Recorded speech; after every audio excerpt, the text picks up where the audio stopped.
What if turning 13 meant leaving your family, hopping on a broomstick, and moving to a completely new city all by yourself? Sounds exciting, right?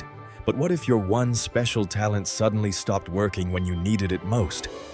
This is the story of a young witch who starts her dream business, becomes famous overnight, then watches everything fall apart in the most unexpected way possible.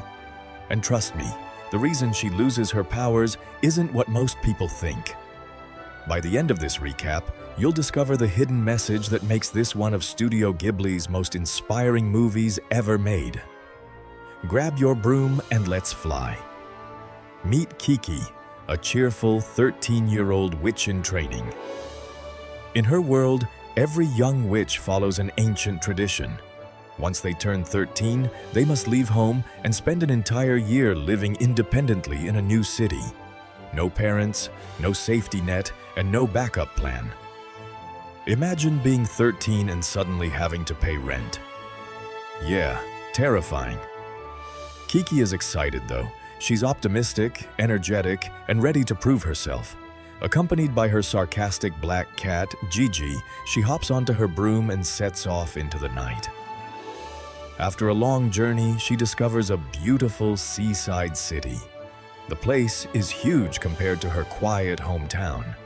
Cars fill the streets, people rush everywhere, and the city feels alive in a way she's never experienced before. Unfortunately, things immediately start going wrong. She nearly causes traffic accidents. Locals stare at her strangely, and she quickly realizes she has nowhere to stay. No job, no money, and absolutely no plan. Comment below. Would you survive 1 week in a new city at age 13? Just when everything seems hopeless, Kiki meets a kind bakery owner named Osono. This single encounter changes everything because Kiki is about to discover the perfect business opportunity. But success comes with challenges she never expected. Osono notices Kiki's ability to fly and offers her a place to stay above the bakery. That's already a huge win. Free housing, a supportive landlord, and fresh bread downstairs. Honestly, that's a better startup package than most entrepreneurs get. Then, Kiki comes up with a brilliant idea. If she can fly, why not start a delivery service? People need packages delivered, she has a broom, and suddenly a business is born. Soon she's flying all over the city transporting parcels, gifts, and important items. It's basically magical delivery service decades before modern apps existed. One of the smartest things about this movie is that it doesn't rely on giant battles or world-ending threats. Instead, Kiki faces realistic challenges. Bad weather, difficult customers, scheduling problems, and exhaustion become her daily struggles. It's surprisingly relatable. One day, she's asked to deliver a stuffed toy. Sounds simple enough, right? Except the toy gets lost, forcing her to improvise a complicated rescue plan to avoid disappointing the customer. The tension shouldn't be this high over a toy, yet somehow you're completely invested. That's the magic of great storytelling. But while her business continues growing, another problem begins quietly forming beneath the surface, and Kiki doesn't even realize it. As her reputation spreads throughout the city, Kiki becomes busier than ever. More deliveries mean more customers, more responsibility, and more pressure. From the outside, it looks like she's succeeding. But internally, things are becoming more complicated. She's lonely, isolated, and increasingly exhausted. Sound familiar? Many viewers don't realize this movie is secretly about burnout. Kiki spends so much energy trying to be useful that she forgets to enjoy life. Meanwhile, she befriends a boy named Tombo, who is absolutely fascinated by aviation and dreams of flying one day. The irony is pretty funny. Kiki can already fly and takes it for granted, while Tombo can't fly and thinks it's the coolest thing in the world. It's a perfect example of how people often undervalue what they already have. Tombo invites Kiki to spend time with his friends and experience more of the city. On the surface, it seems harmless, but Kiki struggles to fit in. she's caught between childhood and adulthood, independence and loneliness, confidence and uncertainty. Then the movie quietly introduces one of its most important developments. Kiki begins feeling disconnected from her magic. Not dramatically, not all at once, just little signs and subtle cracks, the kind you barely notice until they're impossible to ignore. And that's when everything takes a shocking turn. One morning, Kiki climbs onto her broom, ready for another day of work, only to discover she can't fly properly anymore. Imagine waking up one day and suddenly being unable to perform the one skill that defines who you are.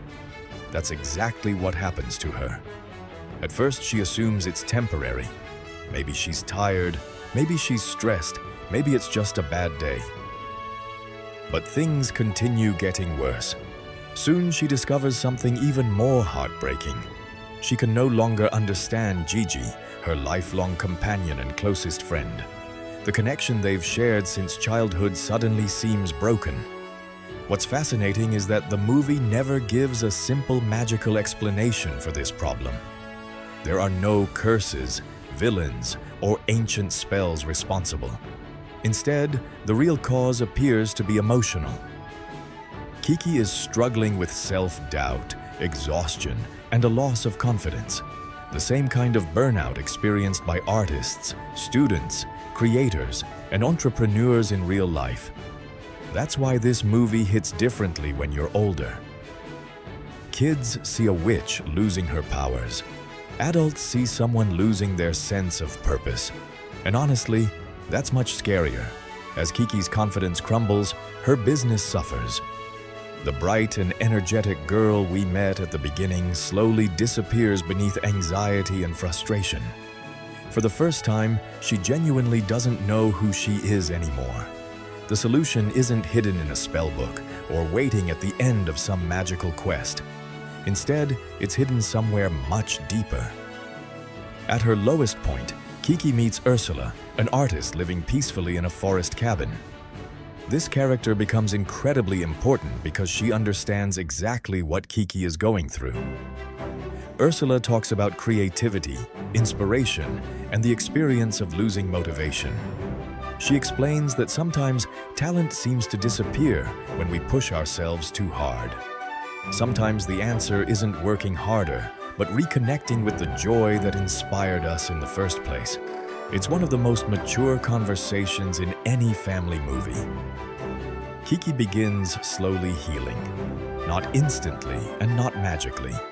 Gradually, the film respects the reality of personal growth and recovery. But just when things seem to be improving, disaster strikes. A massive airship accident suddenly threatens the city. Strong winds create chaos, crowds panic, and someone Kiki cares deeply about ends up in serious danger. The girl, who can barely fly anymore, is now facing the biggest challenge of her entire life. Can she save someone without her powers, or is this where her journey ends? As the airship drifts dangerously across the city skyline, people watch helplessly from below. High above the streets, Tombo becomes trapped in a life-threatening situation. Every second matters. Nobody can reach him. Nobody except Kiki. The problem is that she still isn't fully recovered. Her confidence remains fragile, and her magic remains uncertain. Yet something changes inside her. For the first time in the story, she stops worrying about herself. No business, no expectations, no pressure. Just a simple desire to help someone who needs her. And in that moment, everything clicks. Kiki finds a broom and launches into the sky once again. Not because she's trying to prove anything, but because someone needs her help. That difference changes everything. Her flying ability returns, and she performs a breathtaking rescue that saves Tombo from disaster. The city celebrates her heroism, but the real victory isn't the rescue itself. The real victory is Kiki rediscovering who she is. She learns that growing up isn't about becoming perfect. It's about continuing forward even when you're uncertain, afraid, or struggling. One fascinating fan theory suggests that Kiki never truly lost her magic at all. Instead, her emotional state prevented her from accessing it. Another popular theory focuses on Gigi. Many fans believe Kiki's inability to understand him symbolizes maturity and growing up. As she becomes more independent, some childhood comforts naturally begin to change. Either interpretation adds an extra layer of emotional depth to the story. The ending leaves us with a stronger and wiser Kiki who finally feels at home in her new city. Not because the city changed, but because she changed. That's what makes this film so special. What begins as a simple story about a young witch starting a delivery service gradually transforms into a deeply relatable exploration of independence, burnout, creativity, and self-discovery. The animation remains timeless, the lessons become more meaningful with age, and the emotional journey feels just as powerful today as it did decades ago. For me, Kiki's delivery service earns a solid 9.2 out of 10. If you enjoyed this recap, be sure to like, subscribe, and comment your rating below. And here's the big question. Did Kiki lose her powers, or did she simply lose confidence? Let me know what you think. Until next time, keep chasing your dreams, and remember that sometimes the hardest journey isn't learning a new skill, it's believing in yourself again.